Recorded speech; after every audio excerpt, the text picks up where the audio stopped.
Well, that's why I drink my own piss. So You gotta, yeah. And that's where the episode starts. Proximity alert. Vessel approaching.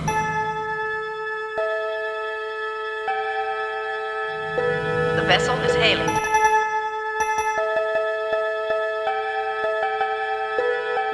Space.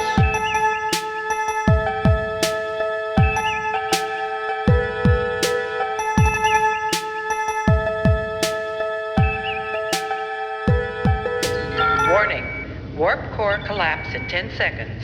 Episode 18, Age of Consent. Episode fuck. Star Trek Season 1, Episode 18, coming. Age of Consent. I totally thought that was the name of the fucking episode for a second. I was so confused. I was like, wait, is that the name of it? And we just didn't talk about that beforehand? Like, what the fuck? Oh, no. Season 1, Episode 18, come. Now I'm going to have to start the episode there. Oh, fuck.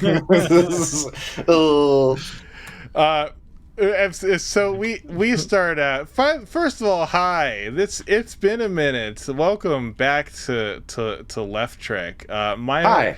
My entire region of where I live is currently on fire.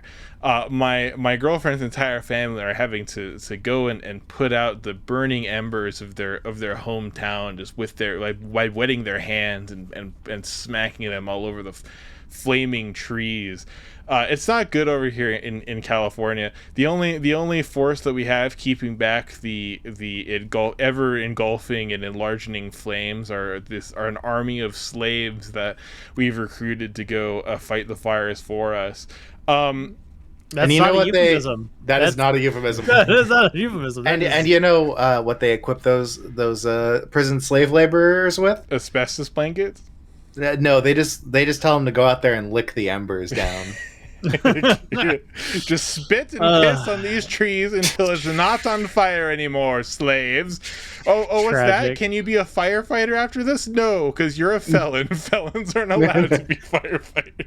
Not allowed. I know it's a booming industry right now, and it'd be really great to get you out there in working and you know all the bootstraps in the world. But you know what? Not that. You're going to McDonald's. Me with Zots had given me cause to watch this fucking terrible anime called like 86 or something, which is basically about if 86 is so good. Which is basically about if Israel was assailed by robots on every side, and so they made the Palestinians get into mechs and then fight the robots for them.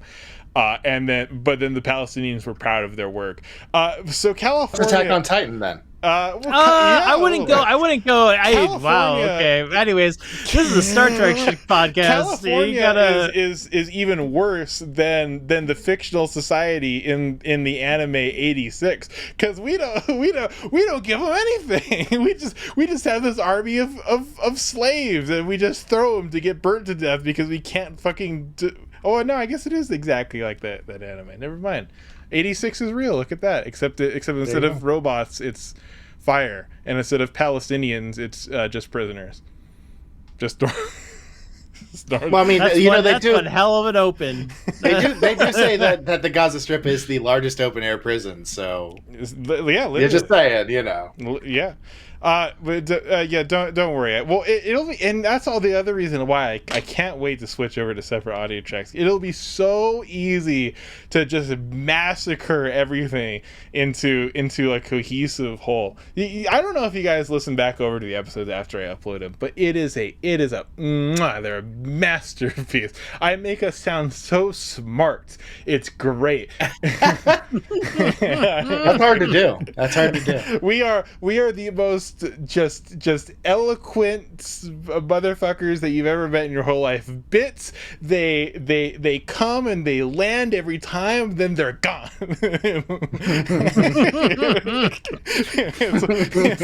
it's like a Mel Brooks movie, except with editing. But Episode 18, coming of age. First, we're met in a very familiar corridor with Wesley running down it, just like the kid from that last episode was running down the corridor before he smacked into Riker and at 90 miles an hour and fell into the ground. And his head removed from his body. His neck broke. The corridor is getting a lot of fucking use out of it so far this season, I feel like. Mm-hmm. Yeah, absolutely. Wesley's running down a hallway, but who is it? What is it to? It's to go meet up with Jake. Jake is a special friend of Wesley. A very special friend of Wesley.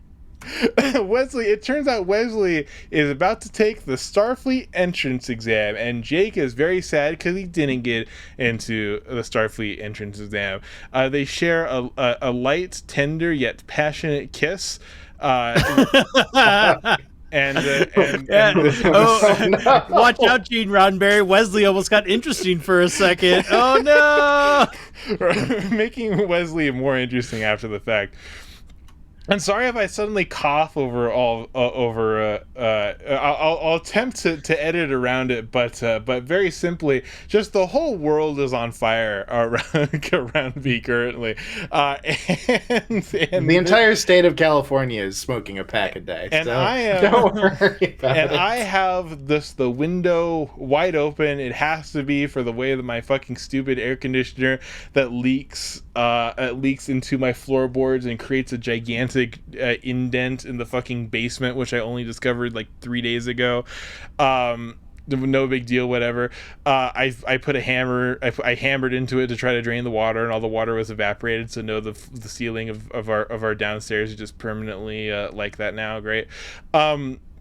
Wesley, perfect time to plug our Patreon, by the way. Hey everybody! Hey everyone! Would you like to hear for Star Trek fans? Are you familiar with the creepy, dirty episodes? Well, check out our Patreon, where by this point I will have uploaded a two-parter. We did the two creepy, dirty episodes. Me, Brian, and Kira chat. It's very funny. If we get $100 in Patreon a month, we'll get episode 0 released with me, Whoa! Brian, and Elliot, where we quit podcasting for an entire year because of Star Trek Picard being really, really, really bad, and me not having Vyvanse yet. True. One of these days, this whole crew will have Vyvanse. And we'll all be able to focus on the things we're trying to do. Yeah, we might be we might genuinely be doing for all your fans out there listening to this, we might genuinely be now doing weekly uploads, and it's not going to be me disappearing for like 5 months and being like, okay, yeah, I'm working on it, and I'm not working on it. That's a lie. It's just I'm lying.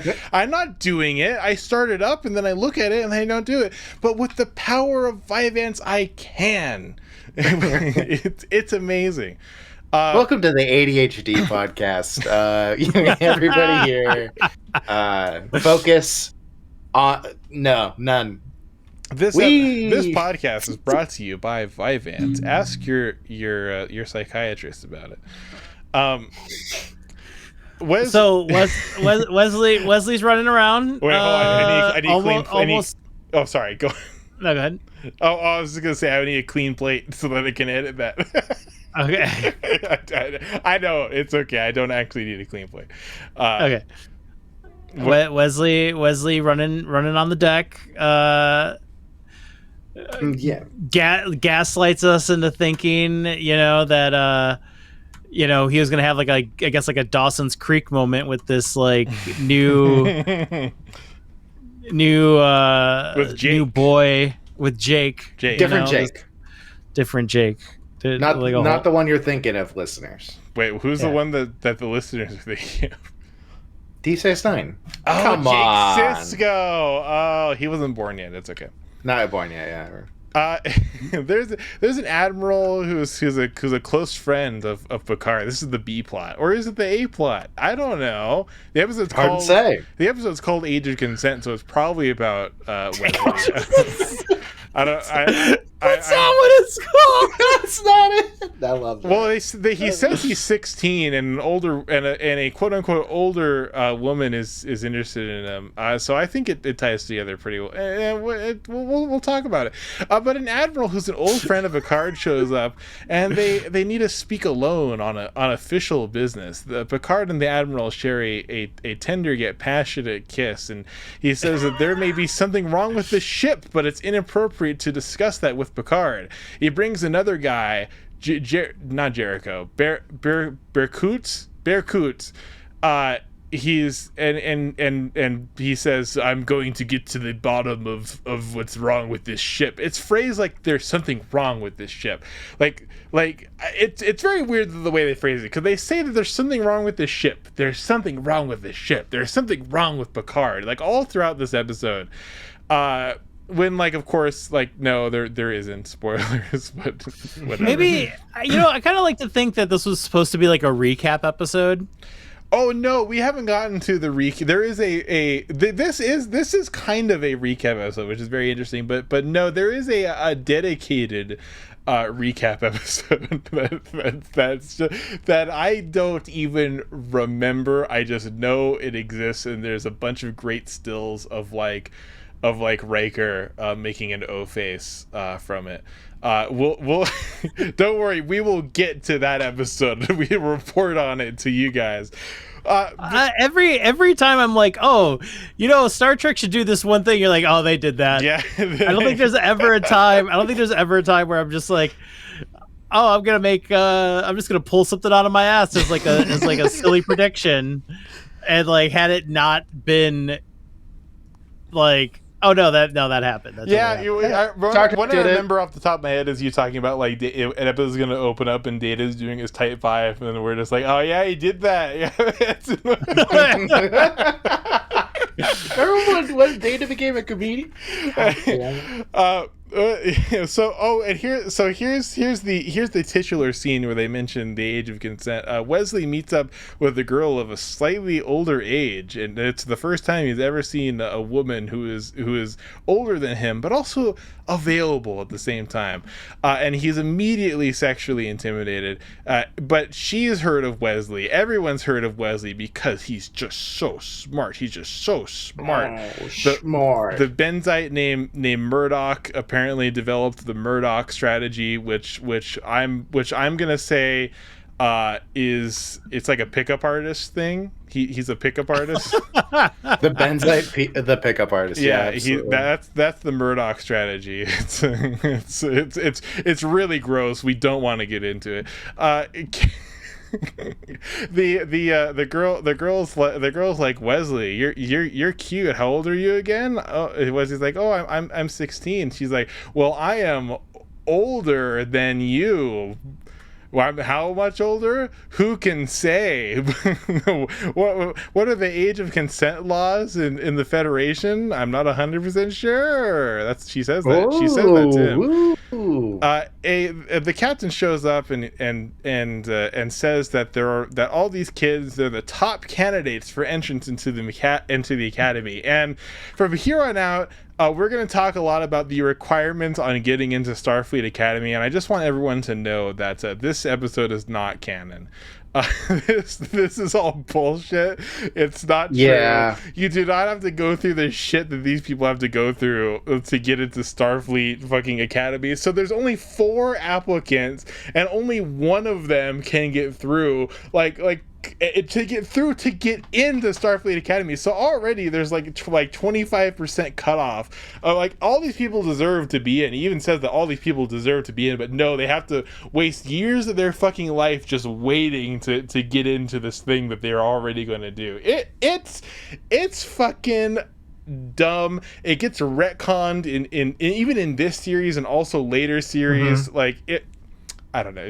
Do you have quickly? No, quickly it gets retconned. It's just like it's completely mind blowing that they would be like, well, Starfleet's actually super. You know how we have this ship full of thousands of people that are all Starfleet members and their families. Mm-hmm. That's actually just because Yeah, that's out this of is like actually 10 million people who apply.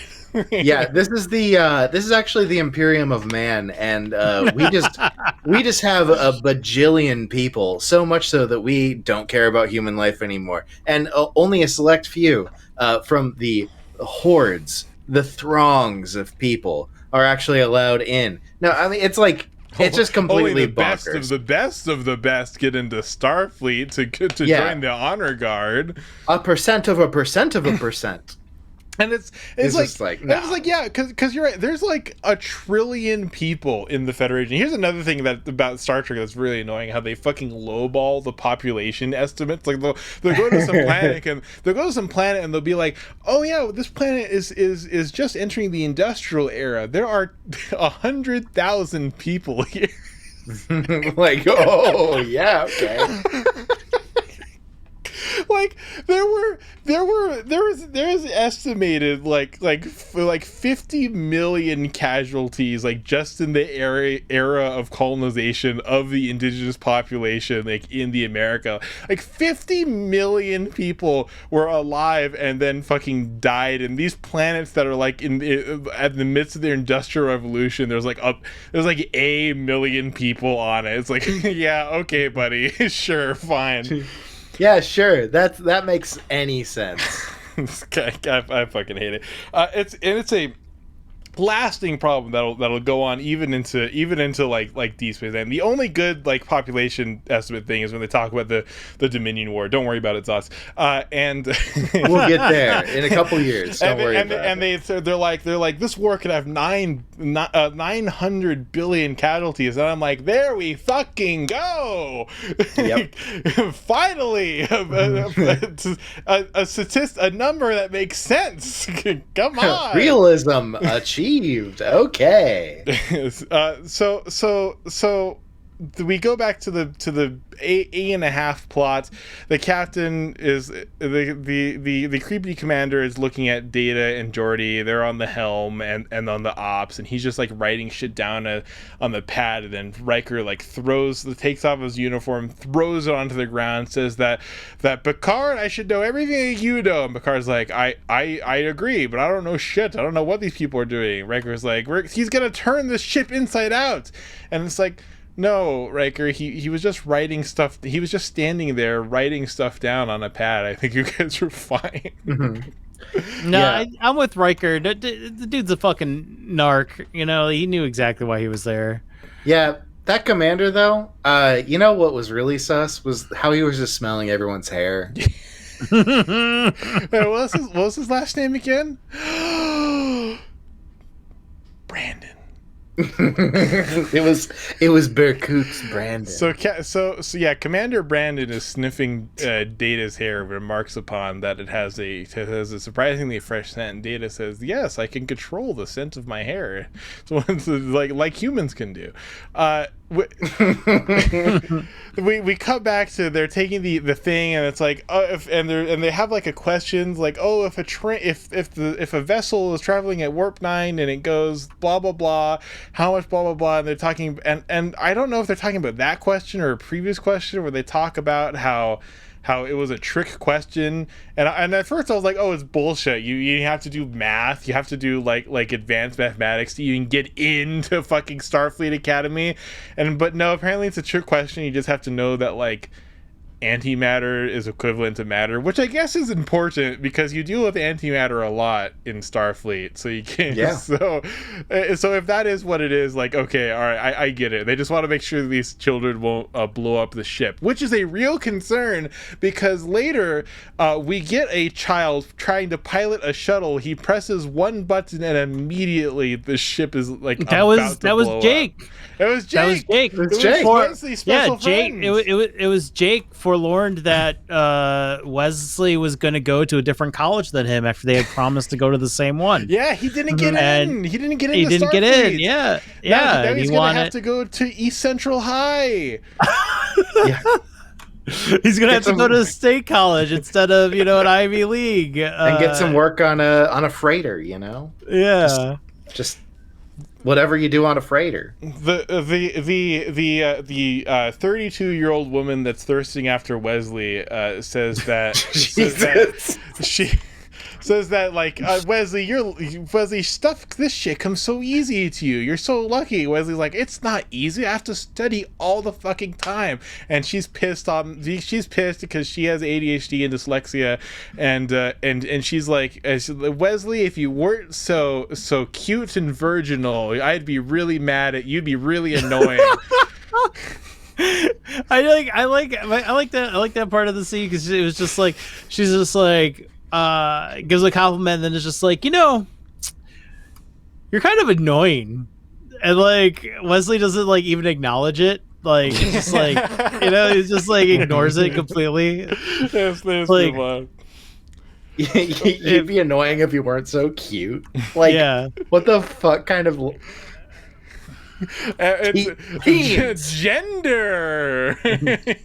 Gender. So the Commander Brandon is questioning Riker, and Riker is like just really disrespectful to the guy. He's like asking him like normal questions, and Riker's like in like a huff, and he's standing there, and the guy's like, just okay, hold on, you fucking child. And hold on. Fine. This dude, hold on a second. This dude is a total fucking just knob end the entire time he's on the ship. Like he's just like he's going around. It's not like he's like, oh, excuse me guys, can I, like, if you have a moment of your time, I need to go over like the captain's log reports. Like, no, he's up there, he's just like, hey you, you, the talking toaster, hey, where's your allegiance lie? Is it with the Confederation, or is it with Picard? Because Picard's not right. And you just like, there's something wrong with Picard. We have to find the secrets of Picard. Riker's a prick. He's acting like a fucking child. Like he's in a huff. He climbs over the chair to like sit down in it, and then he has his feet up on it. He starts bouncing around and barking. He's a wolf girl. Oh my God. Have you guys seen those TikToks? I fucking love those. I love a wolf girl. But anyways, we got fucking we got Commander Brandon walking around, and he's like, hey, how are you fucking up right now? I'm looking at you, you're fucking up. I haven't figured out how yet, but you're fucking up. Yeah. And then Riker's running around like, I don't like being kept in the dark. And it's like, yeah, this y'all both are having a lot of feelings right now, and it's Starfleet, like you're not allowed to have feelings, okay? That's what I'm telling you. That's true. It's like when the health inspector shows up, you're just kind of like, oh fuck, like what the fuck do they want? They were just here last month. Real. What do these fucking people want? He goes and bothers. He's doing a health inspection and engineering, and he's following around Geordi and bothering him. This is the first time we see like Geordi in chief engineer mode. And he's just like going around at a bunch of consoles. He's just like working on shit in engineering, and I'm like, okay, all right. I guess this was his audition. Can he be angry in engineering? That'll be your character. Besides being a creep, going forward. And you know what? He nails it. Love Geordi. So like he's asking Geordi about the time they went to the end of the universe, which is like kind of crazy that's just like a matter of canon. Like, oh yes, you guys went beyond the realm of space and time to a place beyond what is consistent with physical reality, where mind and emotion are one. And he's just like, so you're telling me you let this guy take you to the magical realm? And Geordi's like, it's not what it sounds like. It's not like we just let him. It was like we didn't know that he was going to do that, and Starfleet was telling us to do it, and he's like, "Well, you let him do it." Mm-hmm. It's like, what the fuck, man? Worf is tracking down Wesley. We will find out why next episode. But he comes into the holodeck. Wesley's there. The holodeck's just dry. There's nothing happening in it. Wesley's thinking about like what's his greatest fear, because apparently Starfleet psychologically tortures you into regarding your greatest fear. Mm-hmm. Yeah, hold on. First of all, can we just acknowledge the fact that like Worf totally thought that he walked in on Wesley jacking it in the holodeck. Wait, like, what? Yeah. Was this actual subtext that I missed? I missed this. No, yeah, Worf walked in. It's like, oh, I don't want to bother you. You're up to something. yeah. Because he walked in, and the holodeck wasn't on yet, right? Mhm. And like Wesley's just standing there, staring blankly at Worf, and Worf's just like, teenage human boy, holodeck. Ha. That's a good point. You I'm really, gonna. you should Let me just. absolutely. My bad, Wesley. Well, they talk about this more in Voyager, where the holodecks like more of a thing. But you should absolutely not be able to open a holodeck when someone else is in it. I guess maybe in Gene Roddenberry. Well, no, he does realize that it can be used for sex because Riker made the sex slave already. Who knows what's going on? Who knows? Well, so yeah, they test you on your greatest fear. They figure out your greatest fear by your psychological profile, which really screams to me as like something where it's like, oh yes, in the future they'll be able to know everything about you based upon this like set selection of attributes that definitely meaningfully defines your personality. It's just like. Okay. No, I think they were just saying he was like They were just saying he was an EFJ, you know. You missed one. They're 4. It's INTP. 16. It's 60. Well, Wesley. I mean, I want to say that Wesley has the INJ stare, but I think Worf actually is the INJ here. Wesley's an annoying one. What's like the annoying one? I don't know. ENFJ, I'm gonna say, is the annoying. There we one. go. What the fuck are you talking about? Myers talking about- Briggs. Yeah. Which is it's very important. They know your greatest fear based upon your Myers Briggs, based upon your IQ, your Myers Briggs results, and your horoscope. And your horoscope. Beautiful. Yeah, beautiful. I'm an Aquarius, INTP, IQ over 9,000. Meanwhile, sweaty lord named Wesley Crusher. And, meanwhile, you have Troy, who's an actual empath. I'm an empath. We know. No, but like for real, we know. yeah, we get it. Yeah, you and Shane Dawson, Troy. So they talk about their greatest fear. Wesley's like, how could they possibly know what your greatest fear is? And yeah, they know based on your psychological profile. And Worf's like, and Wesley's like, is that a part of you? How do you get over your fear? And Worf recites the samurai death poem. Wait, hold on a second. I have to get this. One second. Fuck. Oh, found it. All right. Proud of you. I found it in a Facebook post from 2016 from a community called USMC Mindset.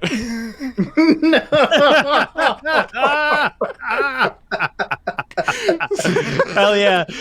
Klingon honor code is just based off of the fucking United States. Hoorah! Let's go. So Wesley turns to Worf and is like, how do you face your fear? Like what made you get over your fear? And Worf turns to Wesley and he says, the way of the samurai is found in death. Meditation on inevitable death should be performed daily. Every day when one's body and mind are at peace, one should meditate upon being ripped apart by arrows, rifles, spears, and swords, being carried away by surging waves, being thrown into the midst of a great fire, being struck by lightning, being shaken to the death by a great earthquake, falling from a 1,000-foot cliff, dying of disease and committing seppuku at the death of one's master, and every day without fail one should consider himself as dead. That is the substance of the way of a Starfleet officer. Oh my god. Actually, Worf walked in and was like, "Oh shit, I'm actually not afraid of anything because I'm a fucking operator." Okay, walks into the full tack kit and he's just like, Worf is the first Starfleet operator until we get to Voyager, where everyone's operators. Everyone's living. everyone. Everyone lives a Everyone. 24/7 operator lifestyle on Star Trek Voyager. Don't worry, Zots, we'll get to it. One thing Sure. one thing I love about Worf being an operator in TNG is that he just gets clowned on all the time. And I love seeing operators get clowned on. So that's we'll see a lot more. This next episode establishes like why Worf is like a badass, but don't worry, he'll make up for it a million times over by just getting owned constantly, all the way up to and including Deep Space Nine when he becomes an incel. More on that later. A young boy, Wesley's lover, has stolen a shuttle. He wants to escape. What is he trying to escape? Not very clear. Maybe he's trying to escape like his true feelings his from a shame? judgmental society. I don't know. I still think that he's just more upset that like Wesley was leaving him alone on the ship. I don't think that he can. I think that he wanted to confess to Wesley, like and Wesley is, Wesley's on the spectrum, right? Like that's the same as being a new type. He doesn't take social cues right. Doesn't understand, has his hyper fixations. Like this is. It just doesn't quite get it, and I think that's more on Jake, not realizing that his love interest, the man who he's willing to, like hijack a fucking Enterprise escape ship for, he's willing to go through that, but he's not really willing to like learn more about Wesley, right? Like, yeah, the reason that Wesley is special is the same reason. Well, like, anyone see like that new, not the new Predator movie, but the one before that, the really bad one, where it turned. I think it was the Predator movie. Maybe it's a Roland Emmerich movie. I don't know. Where people with autism are like that have superpowers. They're the super geniuses that could like see the spaceship or something, and that's why the Predator is trying to hunt people. He's trying to get some well, people yeah, with because autism. because like no, it's like, 'cause honestly, like pop what culture. I'm trying to say is that the Predator universe and the Star Trek universe are the same because they both think that people with autism have superpowers, and the Traveler is just like another Predator. That's whole. That's like all of like pop culture, though, right? Like, that's the 90s, baby. That's the 90s, and the 2000s, and the 2010s. The government hadn't invented the vaccine that causes autism while this show was invented. That was oh my god. Like this show was like 89. That wasn't until like 95, right? Roundabout. Yeah. So I'm sorry. Yeah, I'm sorry. That's so fucking dark. What's the fucking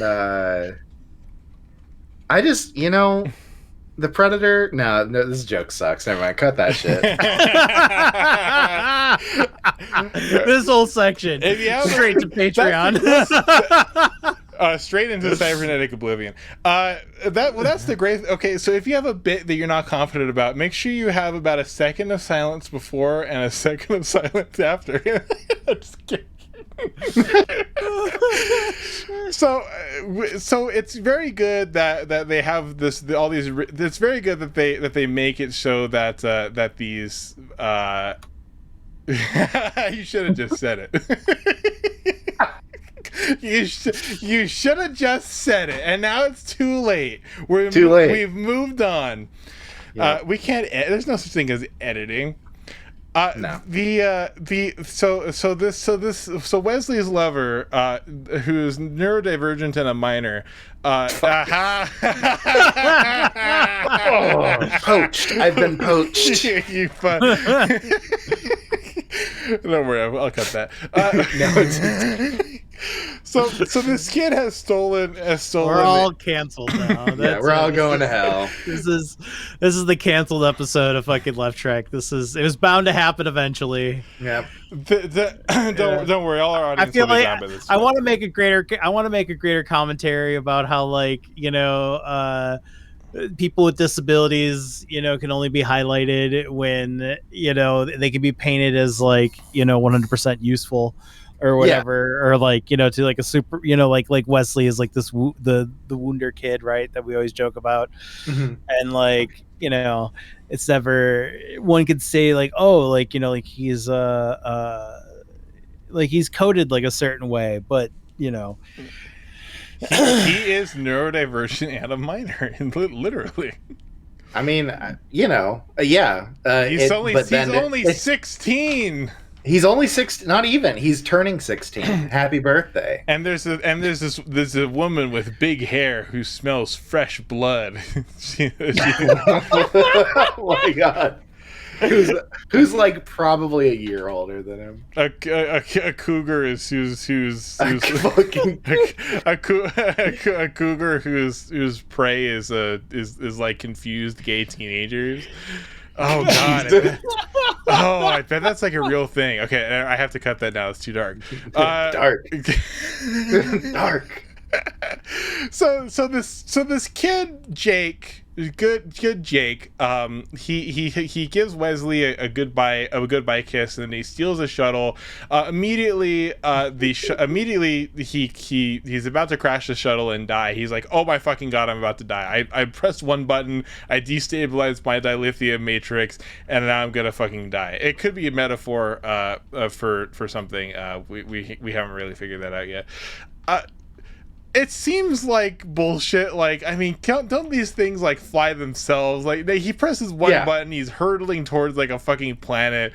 Like you can't just engage like an autopilot. He's out of tractor range. He's out of transporter range, which also is like, well, okay, shouldn't you have done something like the moment you saw like a child stealing a shuttle? Shouldn't you have like tractored him back in like immediate, like the moment that he left, or transported him the moment after he left? But they just didn't think about it. He's about to crash into the planet, and they're like, okay, wait, so if you're out of transporter range, can't you guys move into transporter range? But no, Picard says, okay, you need to do this daredevil stunt where you fly as fast as you can at the planet and then pull up, and don't worry, you'll bounce off the atmosphere, which I think is a real thing, because you have to get like your angle on re-entry to Earth. You have to have like an angle very precisely, otherwise you will bounce off the atmosphere. I don't know what the actual science for that is, but they clearly based it on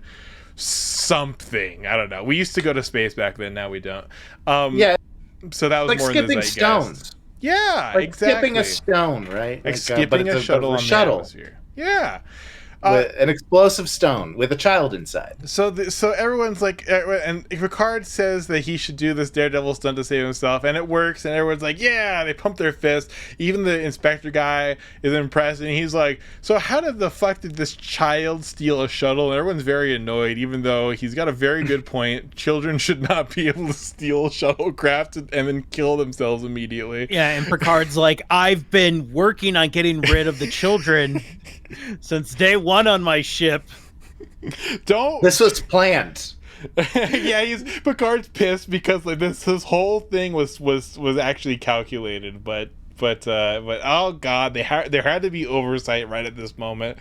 Oh well. Cut back down to the base. Wesley's hanging out with Bordock, the Benzites, an interesting Star Trek race. They have like this tube that kind of just like pumps gas like near where their big flat noses are, and they appear at a couple different times. It's kind of interesting. I don't know, like, do those gases smell? Probably not. Shouldn't they be a little closer?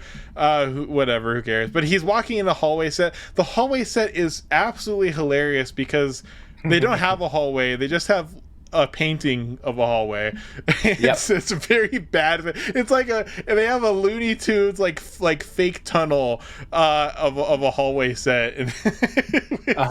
Yeah, I love it. It's like one bulkhead back. There's like the stage part of the bulkhead. There's one bulkhead back, and then there's just this painting of a hallway back there. It's like Jesus. Like maybe people wouldn't have been able to see it on their like 4-inch like CRT 16-bit television space back in the 90s.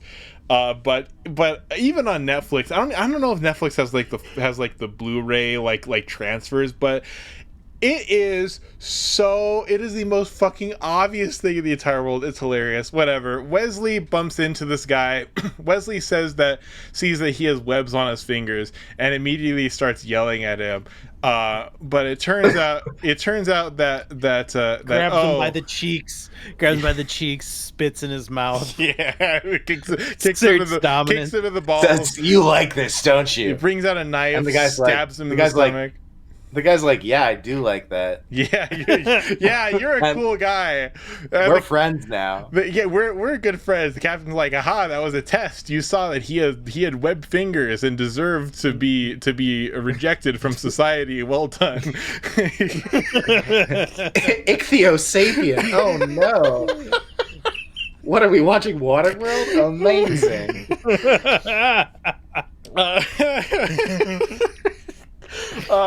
Okay, really though. Okay, so the guy is an alien, and it turns out that these aliens, this species of aliens, they hate courtesy. They think that courtesy is an insult. They're like, oh, they're hiding your true feelings. What a fucking pussy! I hate this person who's being courteous to me. Like, okay, that makes sense. I'm basically the same way. When someone holds the door open for me, I start just like yelling slurs at them at the top of my lungs. This is normal behavior. The guy's in the Starfleet, and he still acts like this. So let's see that, which doesn't really match with the next episode. We'll talk about it. Listen, I think it's great. I think you should definitely have the insulting mad. This idea later gets expounded upon with the Tellarites in Enterprise. I think maybe they're also in the original series. I don't fucking know. It's done better there. The idea is clearly like nascent here though, and I like a species that a species with a culture that loves insulting people and like being rude and like thinks it's fun. Like, cool. Yeah, it's New York City. Yeah. That's exactly what happened. Like he bumped into Wesley. He's like, "Hey, I'm fucking walking here." And Wesley's just like, "Oh, I know how to deal with this." He's just like, "Hey, Gabagoo, what are you doing?" Yeah. Yeah, you see, it's definitely he sees someone like having a seizure, like puking blood on the street, and he just walks by, pretends he doesn't see a single thing. Yeah. The guy's like, then he's like, "Oh, hey, you're all right. Where are you from? You from the Bronx? You from Brooklyn? Where are you from? What part of? Oh, my bad. Are you from Space Bronx? Space Brooklyn? You from the Bronx? You from Brooklyn? That's all. They talk like that on the moon, on Luna Colony, I should say. We hear more about that in Deep Space Nine. So Commander Brandon is interviewing Data. He says, "Okay, Data, I trust you because you're a robot and you have to do everything I say. What the fuck is going wrong on this ship? There's something wrong with Picard. What's happening?" And the Data's like, "Well, nothing's happening. Your premise is can't lie, and I would find it, but there's nothing wrong. So your premise is flawed."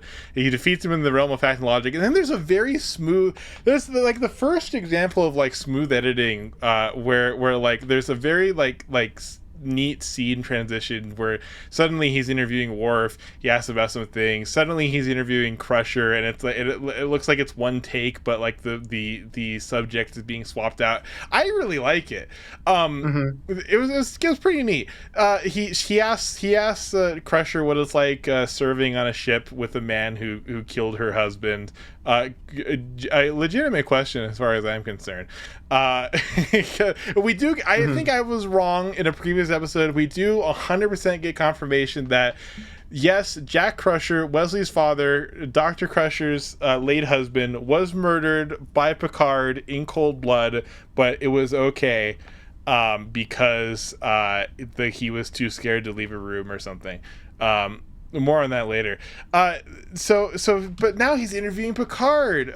But he's interviewing Picard. I'm like, why didn't you let Wesley die on the Aryan sex planet? And Picard's like, I fucking had enough of this.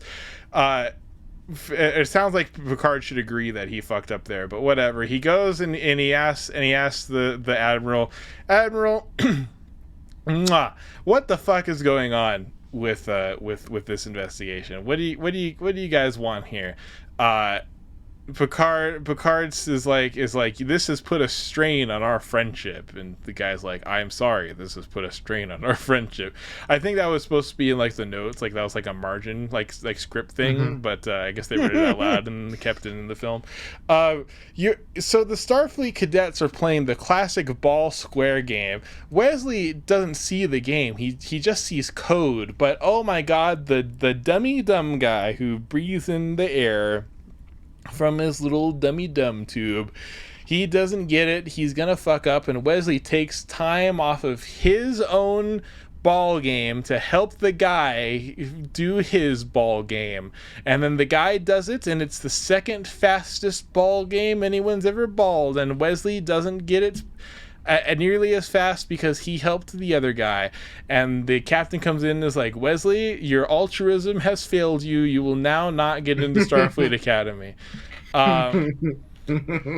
Yeah, ultimately the guy does just come in there and he's like, interesting choice there, Wesley. And it's like, oh shit, okay. So the investigation. This is supposed to be cutthroat. I got it. Yeah, okay. You like in classic, I feel like if this episode were made now and they had the same thing, it'd be like testing like these people's abilities to get along. Then they're all entered into Starfleet, and then they have formed like an adventuring group. But no, this is bad writing. So the investigation is over. Commander Brandon reports to the Admiral that nothing wrong besides a casual formality within the bridge crew. And I always like to say that Starfleet isn't the military. It's a exploration. It's where it's like how science gets done. Like yes, the ships are armed. Yes, if there's like trouble, like they're the ones that they need help. But they're not they're being the military. Is not what they are meant to do. It's not what they're supposed to do. It's not what they do. And every time I say that, Star Trek goes and slaps me across the face and says, Starfleet is the military. Starfleet is the United States military. This formality between the bridge crew, completely unacceptable. This is a military setting. We're gonna have to make you guys kill people. And it's like, okay, Gene Roddenberry, fuck you. Whatever. I think the best conception of like what Starfleet is comes in Deep Space Nine, even though there's an actual war going on. But whatever. Yeah. I feel like Gene Roddenberry doesn't even understand Star Trek. You know who understands Star Trek? Left Trek, the podcast Left Trek. We understand Star Trek. We know. Hey, we've logged on. Fucking idea. I have no fucking idea. You're learning.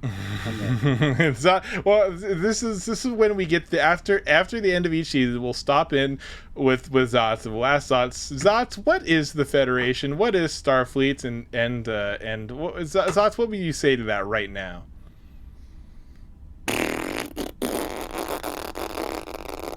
Excellent. So the commander says they. So nice. And then like as I do that, you need to have the West Wing music start peaking like in the background. We're getting into some creative editing over here check out the most creative editing goes on the Patreon. Check it out. $3 a month. The Admiral says there's nothing wrong. I mean, the commander says that there's nothing wrong and he'd love to serve on the Enterprise, and Picard looks at him and is like, are you fucking kidding me, you little you little bitch? I will, if I ever see you again, I'm going to fucking run you through with my halberd that I just like to keep on standby as part of my French tradition. So the admiral reveals there's something fucked up. There's something fucked up with Starfleet. There's some kind of conspiracy. There's something going on. Picard, I want you to be master of Starfleet Academy.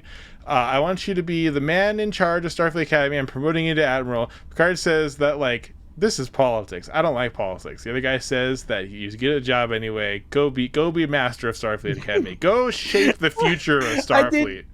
I didn't even think about that. Like, what the fuck? Of course, like, they position Picard as being like a classical liberal, and this is like, why does everything have to be political nowadays?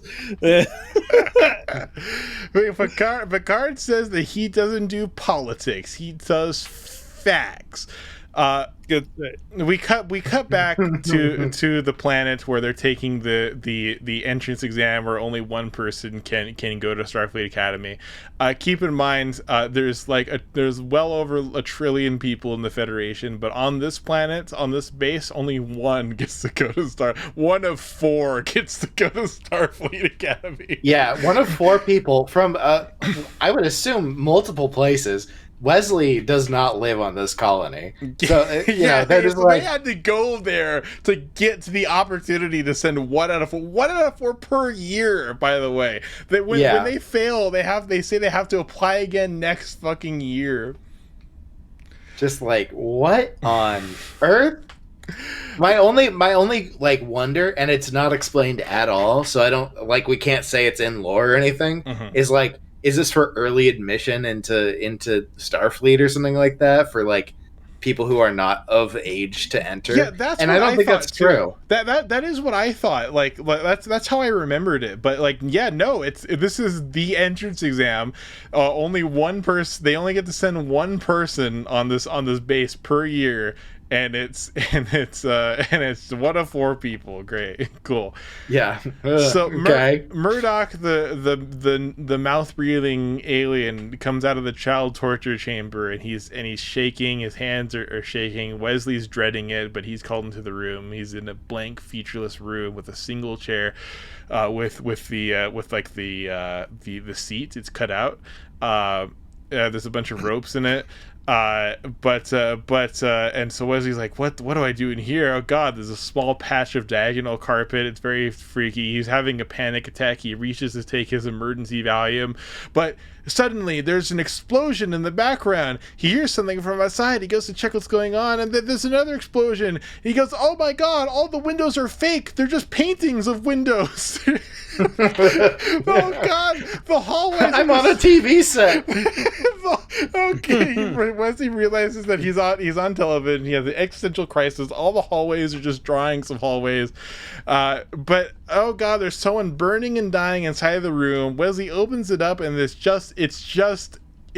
kind of funny, like the juxtaposition of like this blank, like featureless outside, and he opens the room, and it's just fucking chaos. There's sparks flying. There's this huge pipe that's just like fallen onto the ground and is just spewing smoke. There's a guy, he's been cut in half, but he's still alive. Like it's pretty crazy.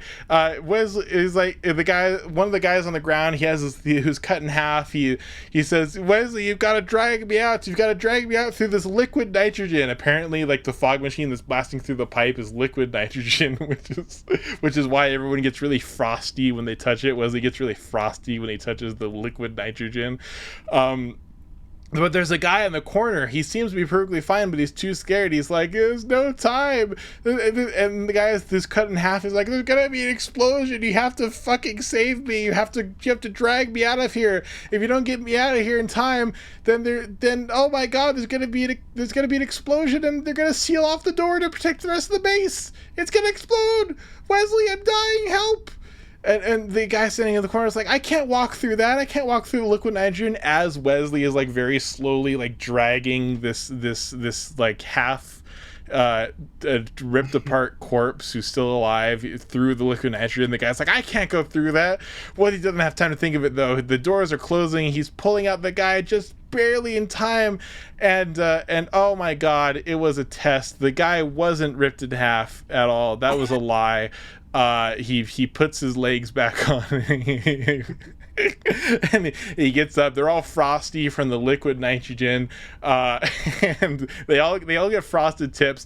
The guy who's supposedly dead walks out, and he's like howdy, mister, and walks away. The captain shows up, and he's like, this was the test. This was your psychological test. We've tortured you, and you're not getting in Starfleet Academy. They didn't say that yet. We've tortured you, and we've made you relive the circumstances in which Picard murdered your father. Apparently, your father was too much of a pussy to walk through just a little bit of liquid nitrogen, and that's why he died. So we think that you killed someone in the same way. So that was your test. Try again next year. You passed with flying colors, but try again next year.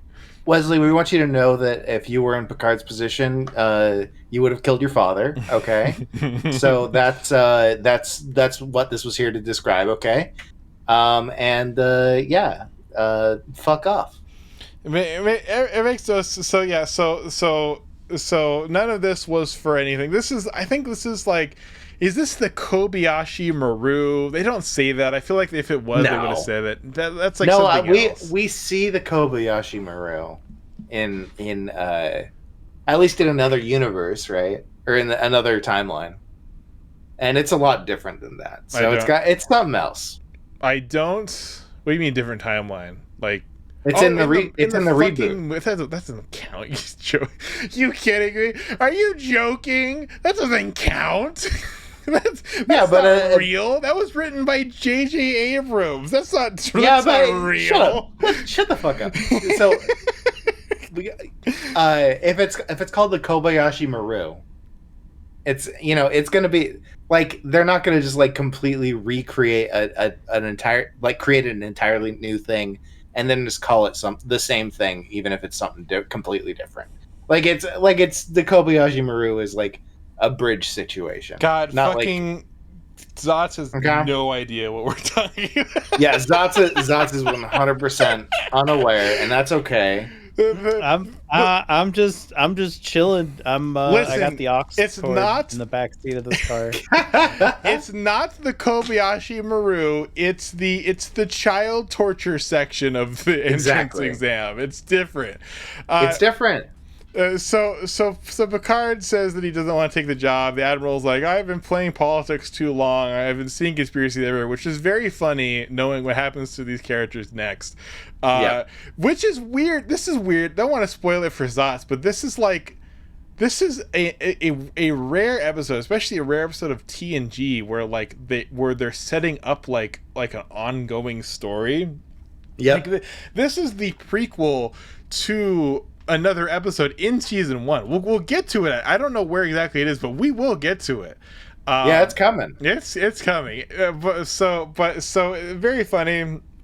So the guy's like, okay, well, I guess nothing's going on here. I feel like I don't want to look into it, but I feel like there's a lot of like awful fan theory that was made off of this episode of like could one of the bridge officers have been a replacement, a replicant from Blade Runner the whole time?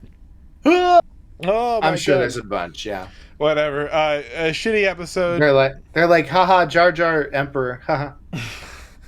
Terrible episode. Then we get to an even worse episode. Episode 17, Heart of Glory. Alternate title.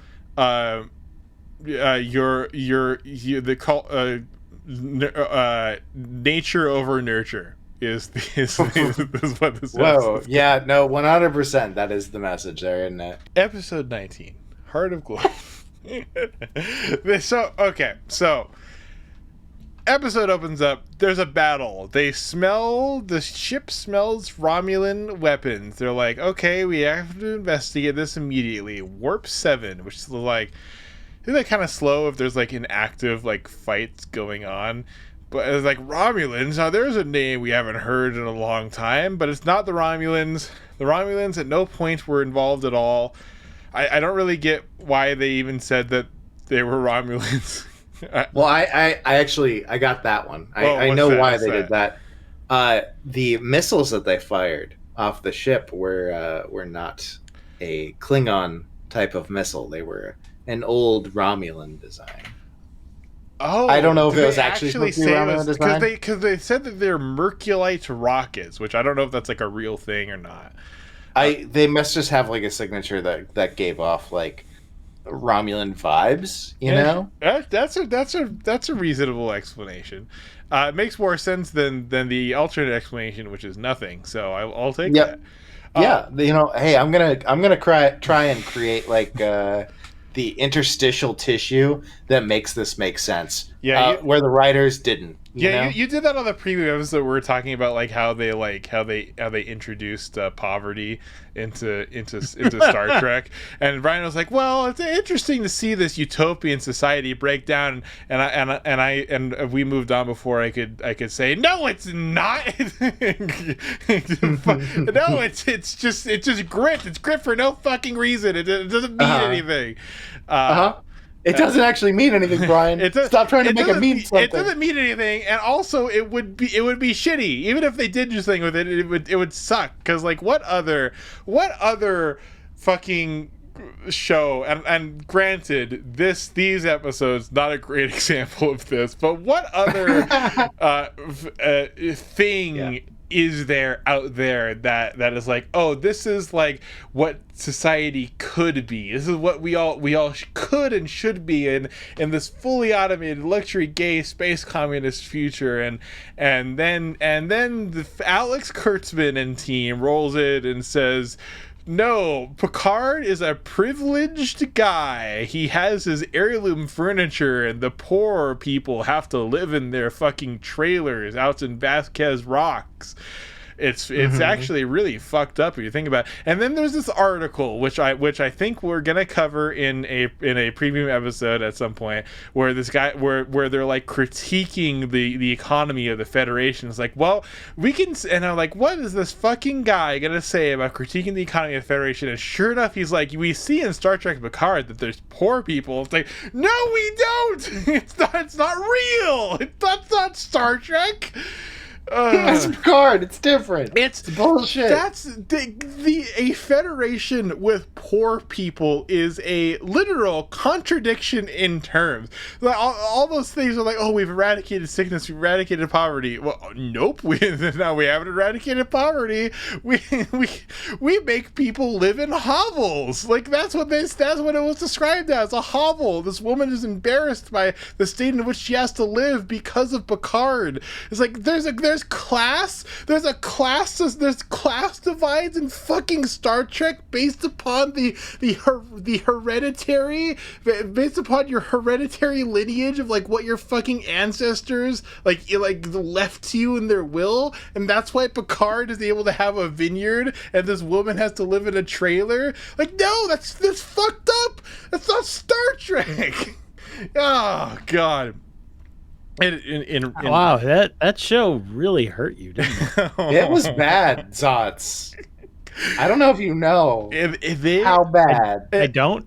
I don't. There's all these fucking articles going around. They're talking about, I know we talked about it before, they're talking about a Deep Space Nine revival series. All these actors say that they're down, that they want to do it, and I just think, God, no, don't, please. Here's the big problem with that, right? They're just gonna do Trump. Like, I don't know how they're gonna do it, but if they do that, like, the people involved, I'm 100% sure that it's going to be about the Trump presidency. I already hate what they did with the fucking Gul Dukat's gonna come back and use Trump. Yeah, exactly. It's like something like that's gonna happen. It's just like fucking awful. I already despise what they did with the prophets and the paw race. Can you imagine what fucking Alex Kurtzman and team is gonna do with the prophets and the paw race? Not good. It's gonna not good. suck. Like, okay, we have to talk about this stupid episode. Basically, Worf as a person of color is genetically distinct from the rest of the from the humans on the ship. He's wild at heart. He's fit to bouts of rage and emotion, but he controls his nature. They meet some Klingons. It turns out, oh my goodness, these Klingons, they were lying. They didn't defend themselves on this ship. They're renegades. They killed all the people on the ship. They killed the Klingons that were quote unquote addicted to peace.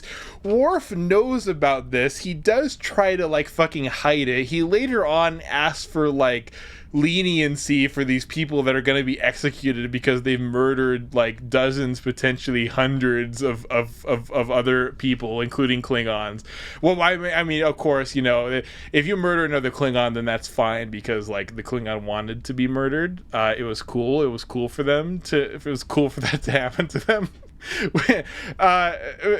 So they basically are provoking Worf. They start nagging him. It's like, oh, are you a real guy? Worf is such a fucking nerd. Like he's a Klingon nerd. He's a nerd for Klingon stuff because he's around these humans and he's like, oh, but I've been watching a lot of these videos from an ancient culture called YouTube, and they've been telling me how to be a real man and how to treat my woman. And oh god damn it. Yeah, Jordan Klingerson on the YouTube. Worf says, have you heard of this ancient philosopher named Andrew Tate? I've been learning a lot from him, and these other Klingons are making a lot of sense. Maybe I should go with them. But Tasha comes down to arrest the Klingons. You're like, no, we have to send these Klingons to be executed by firing squad. Tasha comes down, turns off her body cam. Yeah. And she comes down with her gang of jackbooted thugs to go. Oh my god, it's a group of these people all in uniform, and they all have guns, and there in the hallway are 3 black men, and oh my god, one of them has a child. What if a child comes out of the turbo lift and then the guy, he picks up the child, God. And then Tasha's like, we have a hostage situation, open fire. They open up with their AR-15s and they pump 4,000 bullets. They all hit the child. Oh my god. They exclusively hit the child. Tasha signals back to Picard, don't worry, Picard, the hostage situation is over. Oh my There's god. no more hostage. So after murdering the child, which is what the Starfleet security is there for, this is real and not at all a joke. This is what happens.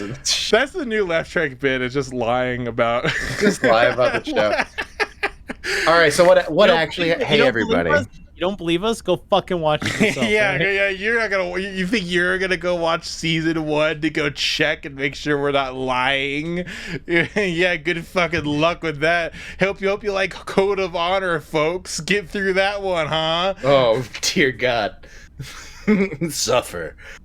Yeah, I mean, you know, hey, the kid runs out, and I love that the Klingon guy just picks up the kid, and Tasha's like, hostage situation, and everybody goes for their fucking phasers, and then the guy's just like, oh, here's this kid, Worf, and then Worf takes the kid, sets the kid back down, and Tasha's like, oh wait, it's not a hostage situation. It's like, it's so awkward because it's like why did he pick up the fucking kid? They just someone else's kid, and then like hands him to Worf, and Worf's like, all right, and then puts the kid down.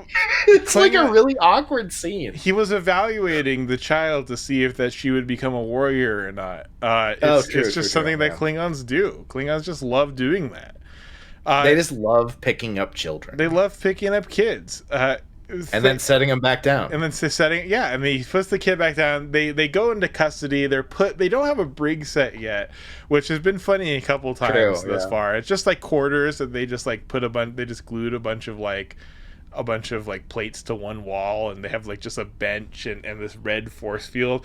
The Klingons assemble an AR-15 based upon, they have like the receiver, they have the muzzle, the pistol grip, the trigger guard, they have everything just put into their uniform. It's just incorporated into their uniform. So they assemble it, and they have another thing that they just take it out, they tap it to the force field.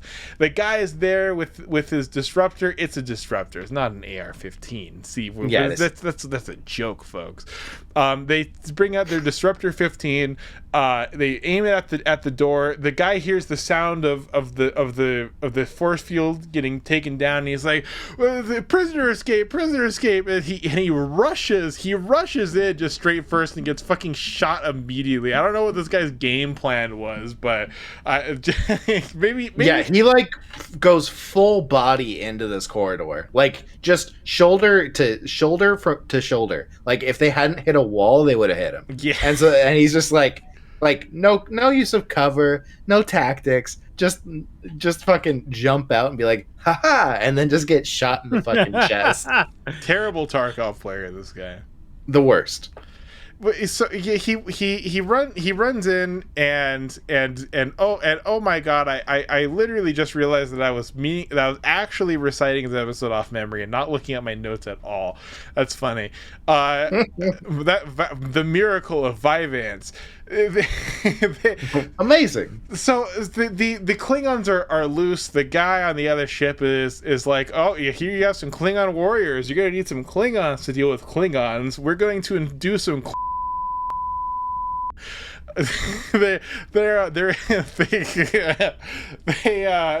guy. Someone else laugh at that. No. Okay, it's getting cut. The guy. The guy. No.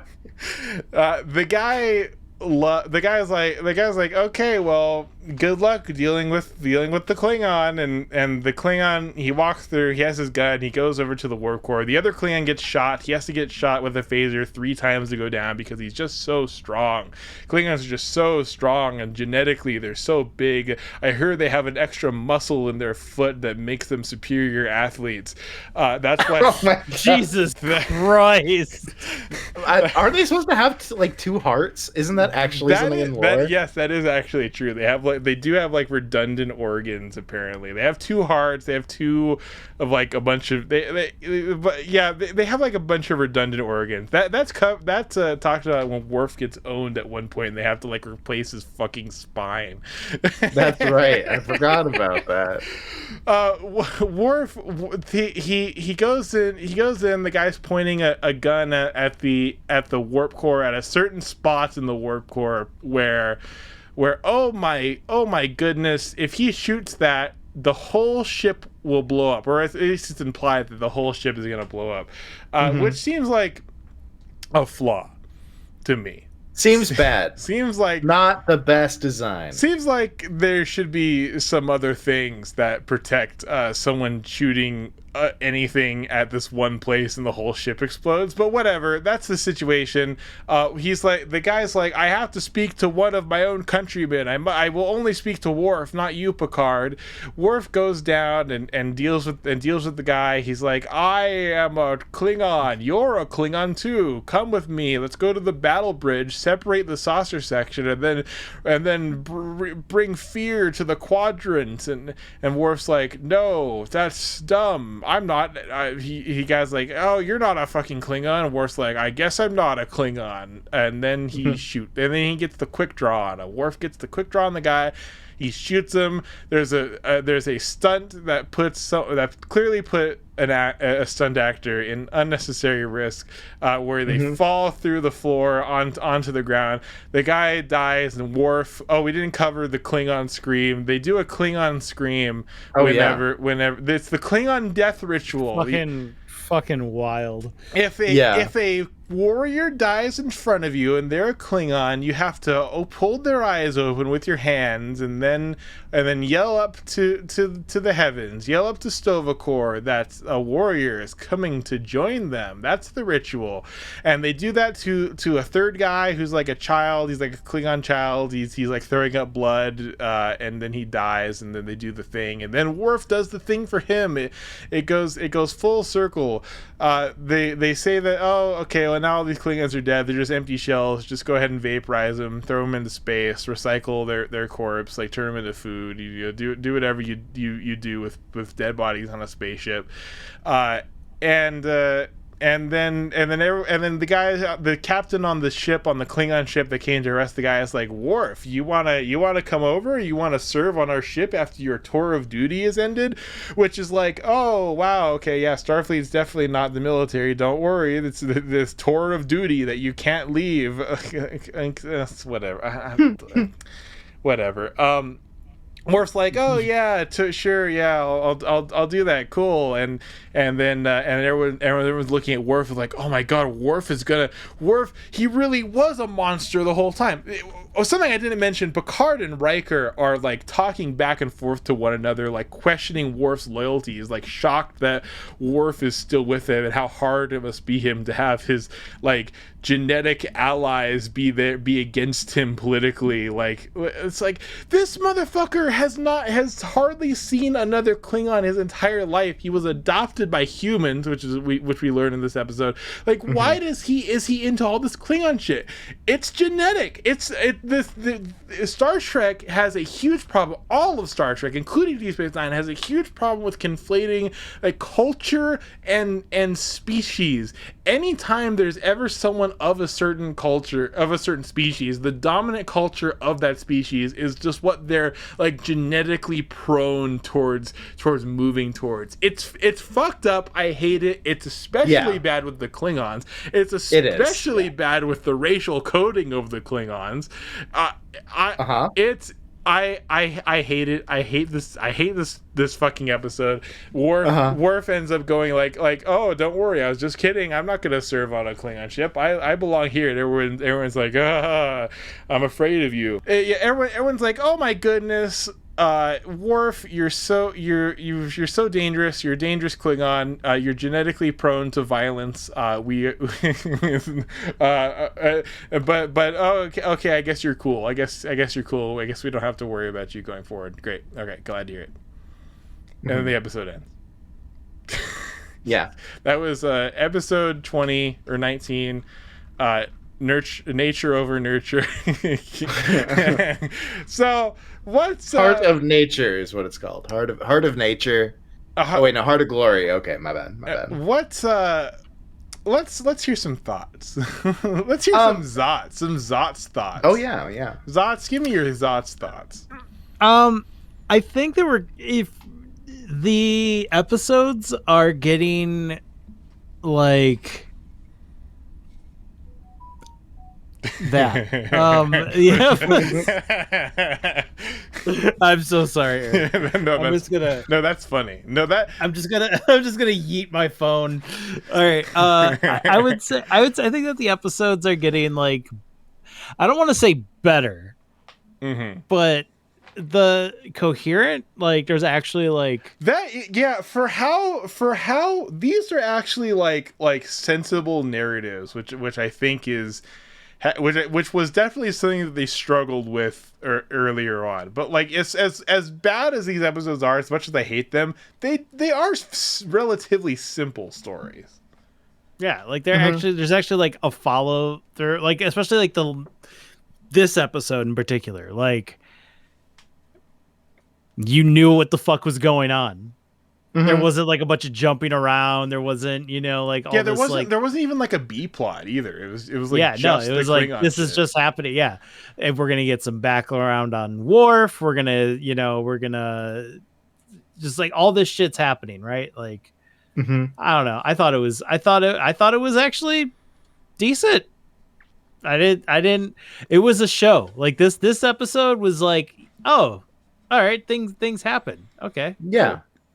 Like that's basically it. Like there's nothing nothing too zany, wacky out there. Like it was just, I would say that this is like the most like basic ass episode that we've seen. It's not like they like a bunch of like writers passed around a fucking fishbowl with like just topics written in it and they all pulled them out and we're just like, all right, we're getting 3 today. Yeah. Yeah, it's nice. Zotz's rational summary has calmed me down slightly. Well, it does feel like if especially with the last episodes certainly not my favorites, but like definitely solid. I like as solid as these on like a basic story level. I just don't like them, especially this last one, the fucking Heart of Glory one. I don't like it because of its implications, but as a story, it works. It makes sense. It's a television show. What do you want? I mean, I also have maybe a less a different reading of it than you do. Oh, please. Because I feel like ultimately we're meant to see these two fugitives as like, you know, as bad people representing like bad strains of like the old Klingon culture that is kind of like in decline, where you have like, and the other representatives of the Klingon Empire are are there to be like, hey, these people are antisocial and we need to deal with them, right? They've literally just like, they want to kill. That's like all they want to do. And so they're like, we can't have that. And so you have these other Klingons show up to be like, we got to end these guys.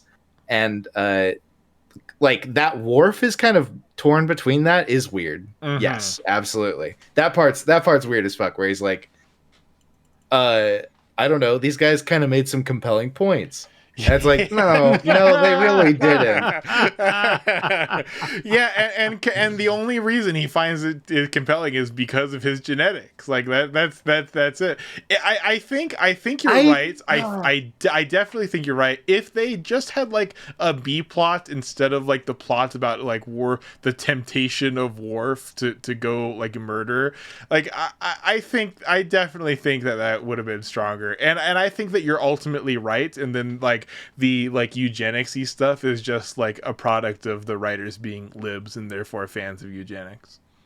Yeah, I mean, there's definitely that. I like, there's the other reading of Worf where it's like he is an adopted child and he's got this like, he's trying to reconnect with a lost part of like his cultural heritage, right? Mm-hmm. And that's a very common thing in our world now. Like adopted children frequently go and try to reconnect with roots that they feel like they are separated from, and like, that might have been like a really toxic thing for Worf because these the things that he was trying to like, that it seems like he was interested in reconnecting with, were like becoming a space pirate, becoming a space genocide monster. Yeah. Rather than and also he expressed it in the episode where he says, the kind of like evolving cultural idea of the Klingon warrior is like that you are fighting the warrior within yourself, right? That you are fighting an internal war, and that like honor is something inside of yourself, which honor I still think is like a weird concept, and I don't like it personally, but I think that showing it as part of like an evolving cultural legacy for the Klingon Empire is another way you could look at it that I think is maybe a little more charitable. What a delight! Yeah, charitable is a great word. What a delightfully charitable reading. Like you're a real Gates Foundation over here with all this charity.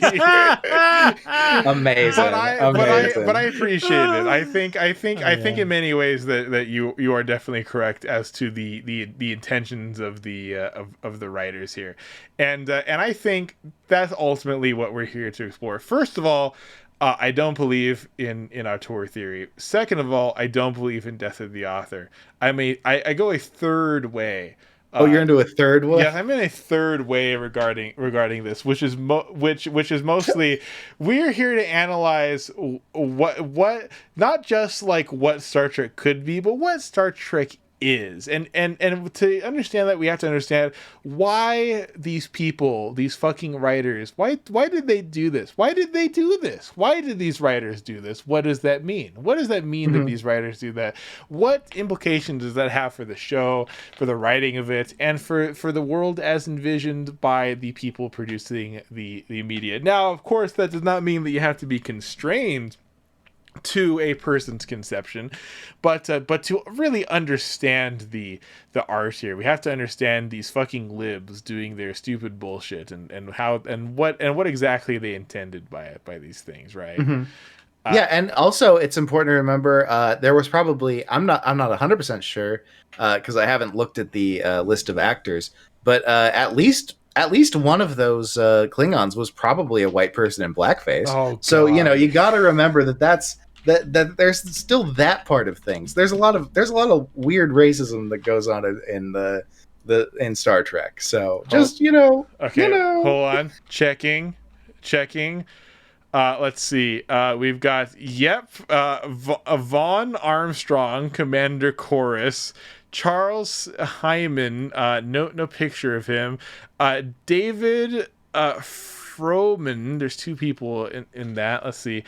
And I don't remember what the name of the other Klingon is, but yeah, Vaughn Armstrong from Sonora, California, white guy in blackface playing one of the Klingons, definitely. There you go. Charles Hyman, no picture. Look at that. What a shame. I'm gonna go on a limb here. Sounds like a white guy. Perhaps. Oh, David Froman is a Native American, though. Great. All right. Hey, Okay. Look at that. They put an indigenous guy in blackface. Let's go. All right. Died in 2010. Rest in peace, actor that did blackface to be on Star Trek. I have never heard. This has got to be something that people talk about, because I have never heard anyone talk about the fact that the Klingons are pretty much just all people in blackface. You have the primary Klingon, which is Worf, Michael Dorn, who is a black man, and then you have all the people that are in makeup to match Michael Dorn's just real skin color that he is, because all the Klingons are brown and black. And there's just all these hundreds of actors just made up in blackface. Like Yeah. Why? I feel like this should be a bigger thing. I feel like that people aren't talking about this. Like, I get it. Like, okay, they're aliens, but also that's sus as fuck. Yeah. Like, you can't just be like you're not gonna go and say, oh well, like humans, Klingons can be different skin tones. That would have been a simple workaround here, right? Yeah. But now, yeah, and I really think that, like, I think one of the reasons that it's so bothering with my reading of like because like the fact that they're all these people in blackface, and the fact that there's just this as we see in this episode, this genetic predisposition of Klingons to violence that we always see, that we constantly see, it just creates a real stew, a real problematic stew of just a bunch of different fucking things that I really don't like it. I really don't. Would you say that it rhymes with certain stereotypes that we have in our society? I wonder if we could think about that more. And maybe this is well trodden territory. I simply have not heard people talk about it. I've definitely heard people talk about it before, but not like it's not like central to discussions about. I mean, we asked people this. Oh, sorry. I was gonna say people don't want their favorite thing ruined. Once again, all of a sudden, like, could you imagine if like this actually gets picked up by fucking Quarter Pounder, and then all of a sudden it's just like these social justice warriors talking about blackface aliens? Come on. They show a picture of a fucking Klingon and they're like, there's no way you could consider this blackface. Clearly looking at blackface. It's like to prove his point, he's pulling up like old vaudeville fucking things. Like, look at this, clearly. amazing. Hell, not even. Just like, look at Dragon Ball Z. Here's a picture of Mr. Popo, and it's just like, yeah, I know, seriously. I mean, and also just important to remember another really easy out that they had without going and making Worf into this, giving him the head ripples and all that. Like, is like they could have just gone the other way, like they did in the original series, and made the Klingons like the Russian characters, like they were supposed to be there. And it's like, it's still weird and problematic in its own ways, but like you do dodge that blackface thing, which I think is a pretty big sticking point for a lot of people. And also, in the 90s, the Red Scare was still on and good. Let's go, baby. Like, who would care at that point, right?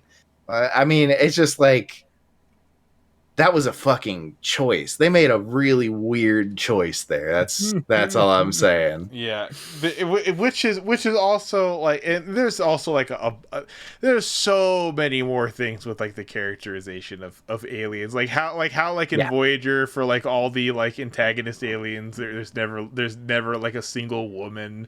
Like, you don't see any like women like Hirogen or Malon or whatever. And I could hear people being like, oh, you don't know, they could be women. No, because they're also sexist, and they talk about how women are inferior among their species and other species. Like, it's like, no, it's there's a problematic I think with the Star Trek, how it's written, you can tell a lot about, because obviously, there's coding in like any in any alien or in any like other species of person that you want to portray in fantasy or science fiction. And so you can pick up a lot of the coding from the painfully lib writers in what they make the aliens do.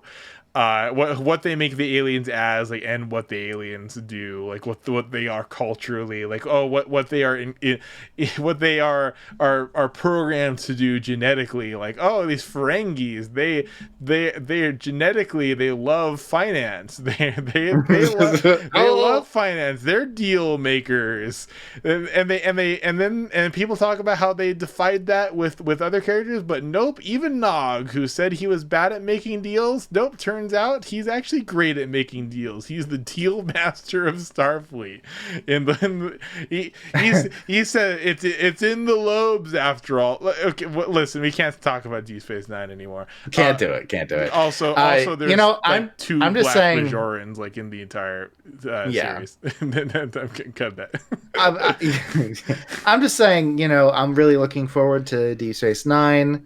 With Gul Dukat coming back as the demagogue of the new Cardassian expansionist United thing, and they'll, it's gonna be great, and he's gonna do a lot of hand gestures, have a wig. It's gonna be great. There's gonna be a new like base instead of like Terak Nor. Like, they'll have like something, and it just kind of like sounds like Mar-a-Lago. It's be like very similar. It's gonna be great. The Terak Lago. Goldu Trump. Goldu Trump, Jesus. That's Left Trek, folks. I think that was our closing thoughts of the episodes, right? Anything more? You guys got anything you want to say? You want to answer for your crimes? Your many crimes? Hey, everybody. I just wanted to drop one really important thing. I know this is probably going to be about a week late, but did y'all hear about the Queen? Yeah, Queen is dead, baby. Hey!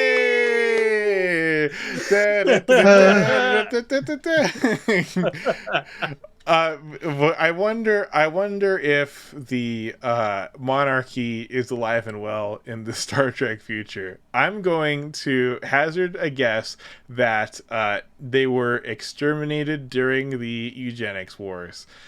Yeah, probably. Oh, bye. Bye. Da, da, da, da, da, da, da, da, da.